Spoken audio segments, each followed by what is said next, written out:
আপনি কোথা থেকে এসছেন? আমি পল্টন থেকে আসছি।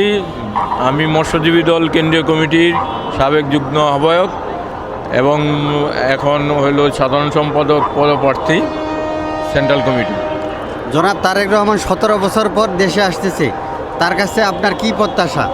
তার কাছে প্রত্যাশা হলো বাংলাদেশের যে গণতান্ত্রিক অধিকার মানুষের যে এতদিন হরণ করেছিল শেখ হাসিনা, সেটাকে পুনরুদ্ধার করে বাংলাদেশকে একটি গণতান্ত্রিক দেশে পরিণত করে আইন শৃঙ্খলা, মানুষের অধিকার, মানবাধিকার সহ সকল সেক্টরেই একটি সুন্দর পরিবেশ ফিরিয়ে আনবেন এবং গণতান্ত্রিক ধারা আবার পুনঃপ্রতিষ্ঠা করবেন। আমার নাম আতিকুর রহমান, আমি টাঙ্গাইল থেকে আসছি।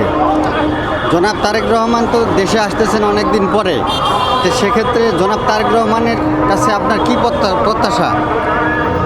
প্রত্যাশা তিনি সুস্থভাবে এবং ভালোভাবে দেশে পদার্পণ করুক।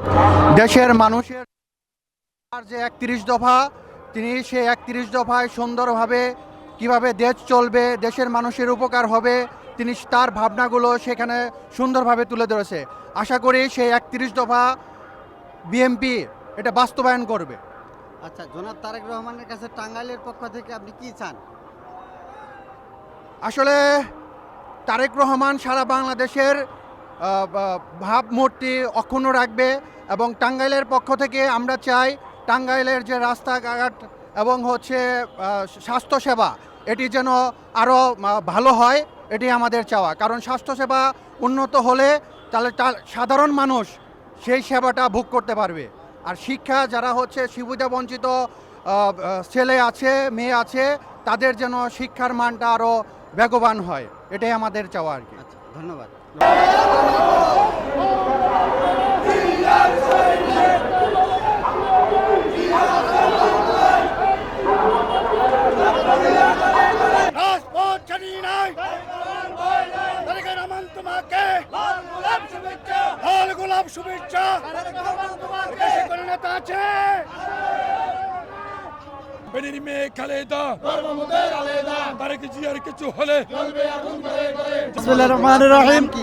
আমার নাম মোহাম্মদ রহিমুল্লাহ চৌধুরী। আপনি কোথা থেকে এসছেন? আমি সুবর্ণচর 1 নং চরজব্বর ইউনিয়ন।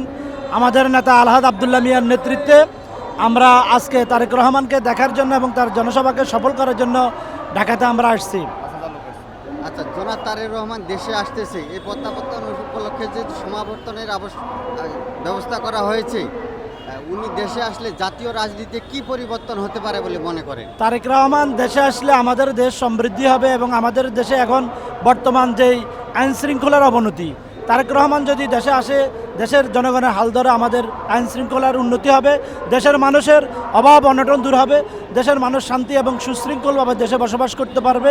কারণ তারেক রহমান হচ্ছে শহীদ প্রেসিডেন্ট জিয়া রহমানের ছেলে এবং দেশনেত্রী বেগম খালেদা জিয়ার ছেলে। তাই তারেক জিয়ার প্রতি বাংলাদেশের 18 কোটি মানুষের আশা ভরসার প্রত্যাশা অনেক বেশি। ধন্যবাদ আপনাকে। আমি ঢাকার 300 ফিটে অবস্থান করতেছি। এখানে তারেক জিয়ার দেশের প্রত্যাবর্তন উপলক্ষে সংবর্ধনা অনুষ্ঠানের আয়োজন করা হয়েছে। এখানে দেশের বিভিন্ন অঞ্চল থেকে নেতাকর্মীরা সমবেত হয়েছেন।